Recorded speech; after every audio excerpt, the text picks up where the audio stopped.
So we're talking about casting. Mm-hmm. We talked last time significantly about casting the main character and what you have to look for. And out of that conversation, we talked about the central element of the character is what you have to really cast for first. Cast for the central element of the central character first.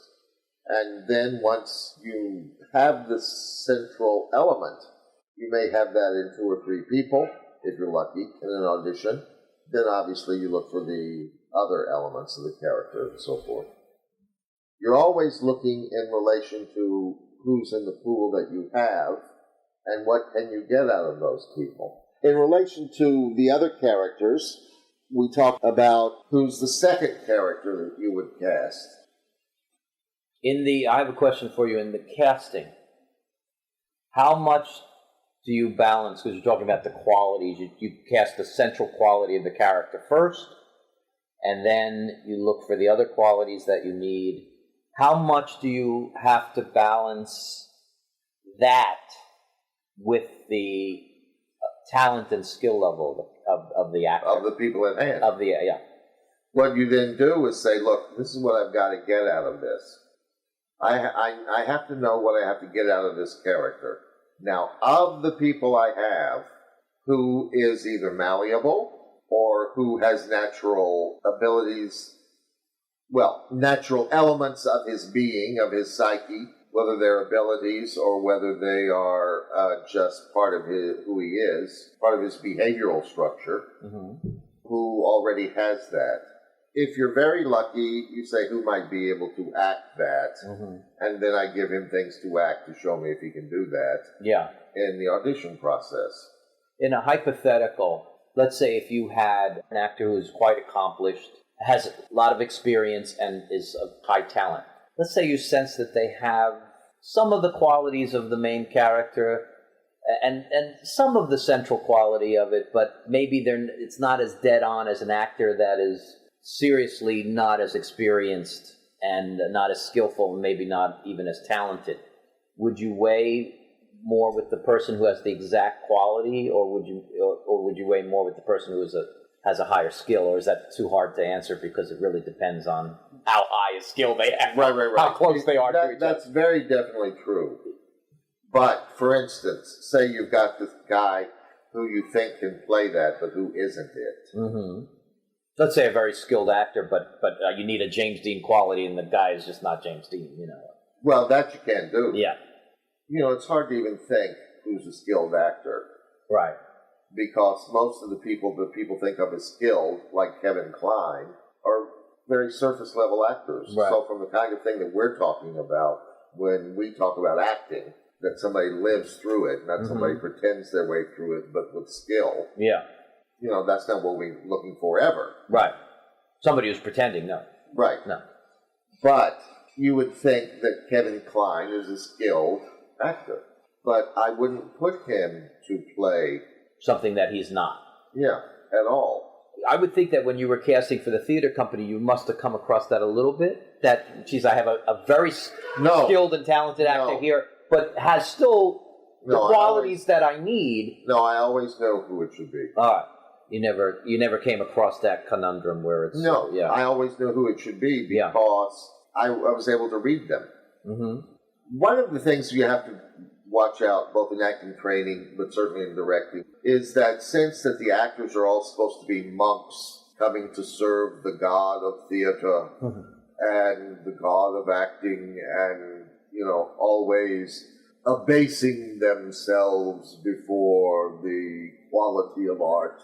No, it's not all that. You mean that they should give of themselves? No, I said it's not all that. Yeah. It's not always that, well, you shouldn't enjoy this.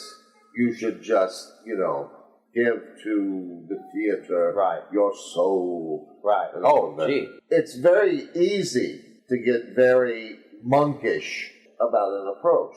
Yeah. But one of the best things about acting is that you get to do things for the actor. One of the most enjoyable things. Again, you always have to deal with there's no enjoyment for an actor anywhere as great as that the audience thinks I'm hot stuff. That is the main thing that an actor is always after. But there is the secondary pleasure that they can learn to enjoy, which is, I get to do things in this that I don't get to do. I don't get to do this in life. I'm playing opposite this woman, and I have a very passionate scene with her. Mm-hmm. And I feel if I weren't in a play with her and met her at a casting call and took her out for drinks, I probably wouldn't be in this position with her.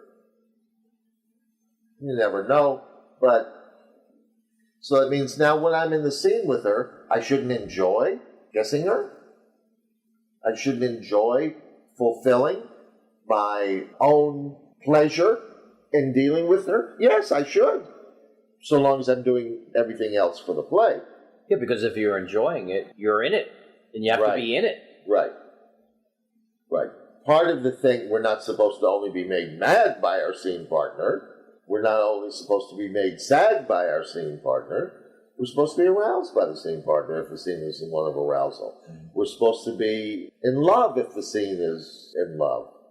And so the parts of us that would like to have been the kind of guy that this gorgeous woman would go for, they get to play that out. Now, the reason I'm bringing that up now is you can see in casting, when you're dealing with people, you see these hidden things inside of them.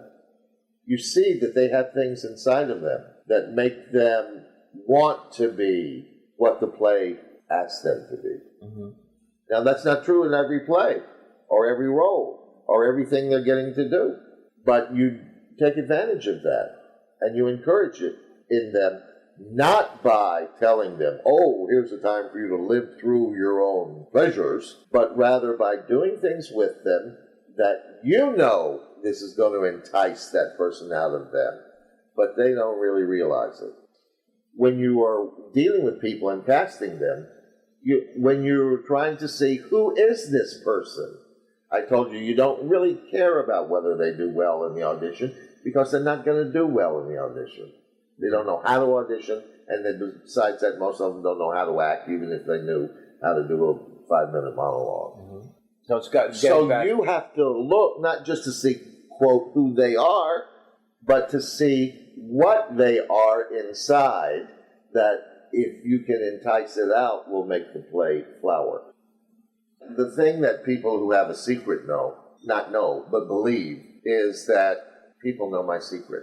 That's what people fear. And they only fear it because they think somebody knows it. Somebody's going to catch on. People who have success as an actor, you sometimes hear them say, I'm worried that they're going to discover that I'm a fraud. Right, exactly. Or success in anything. That's because those people are people who are intuitive actors. They don't know how they do it, but they know somehow it works. And they're always afraid that they're going to know I don't know how to do it. Somebody's going to take it away from them. Well, that somebody's going to decide they don't know how to do it. Yeah. Or somebody's going to discover, rather, that they don't know how to do it. And then that person won't be cast anymore, won't be a star anymore. They'll be thought of as a fraud, so that's the fear. So when we were talking earlier and I said you do things to find out who that person is, it's not just for curiosity. It's to see whether they have in them the capability of living through something that character needs, even though that they don't really realize it, because that capability is hidden. So do you almost always cast based on something that you perceive doesn't get expressed in the actor?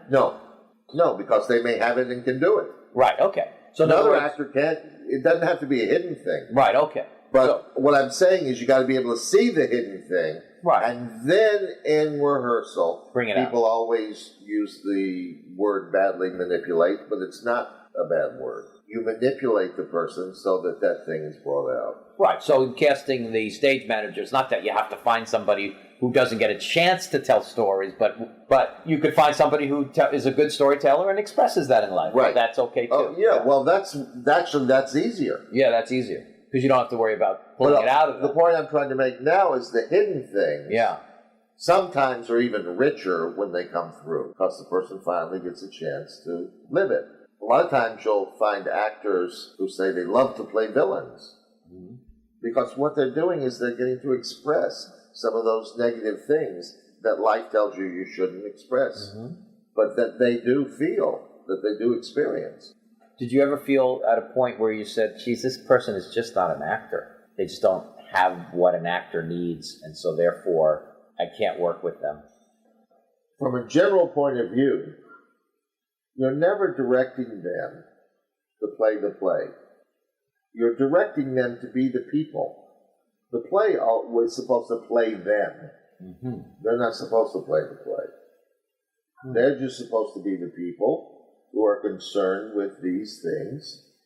And that goes in line with you don't want the actor thinking about, I'm doing a play. You want the actor thinking about, what am I going through in this situation? Yeah. Yeah.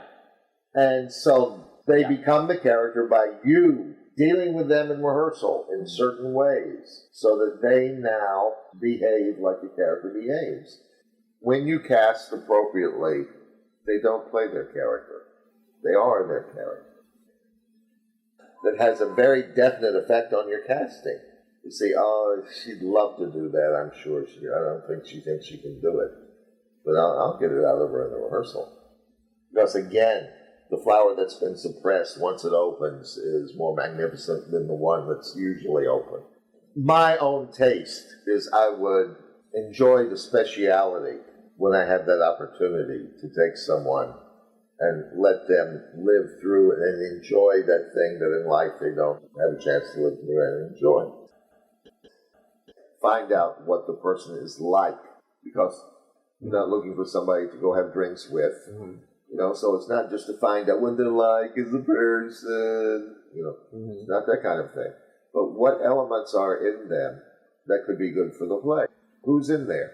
And again, who's in there is much more interesting usually than who's out here. Their public self is all they're playing when they're auditioning. You don't want their public self anyway. If they think they're doing Hamlet so wonderfully, it's their public self doing it anyway. You want to see what inside that could make them play Hamlet.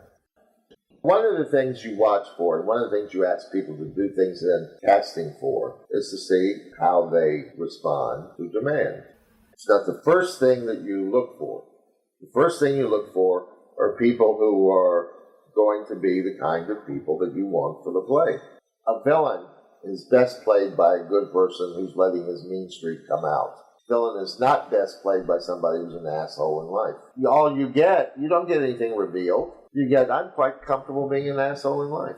I don't want an obnoxious guy in life in the company, even if I'm going to play something where the character is very obnoxious. One of the basic things in casting a play is I'll ask them to do something that they don't want to do now. Because I want to see, will they do what I asked them to do? So you'll purposely, in casting, for a particular production. I like the guy. Yeah. But the character he's going to play is arrogant. Right. And the guy's a little arrogant, I can see that. Okay. And he's got a whole attitude about, So I don't really like arrogance. It's hard to work with. So I say, I want to get a sense of your voice that's different. So I'd like for you to do just the first of your monologue again, facing upstage. I want to hear your voice reverberating, not just straight out. Right. And I'll give him some reason. And the only reason why you're asking him is because you want to get him to do something he will not like, to see how he'll respond. To see how he responds. Because it's going to come up at some point in rehearsal. Always comes up. That you're asking an actor to do something that they don't like. Want to do. What I have to have is somebody who will allow me that little crack in the door through which I'm going to show them later why that's the thing to do. I'm going to show them, but their initial response, they don't quite like it.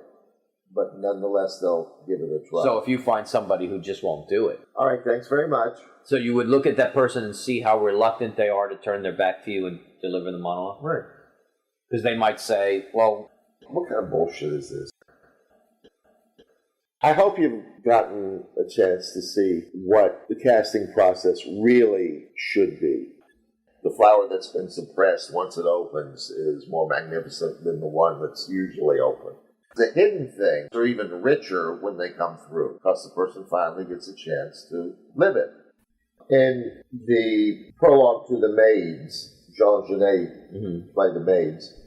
He says the two women should be played by men. People say, well, Genet was a fag, so we just like men. We've seen a lot of productions where it's done by women, but that's not what the playwright called for.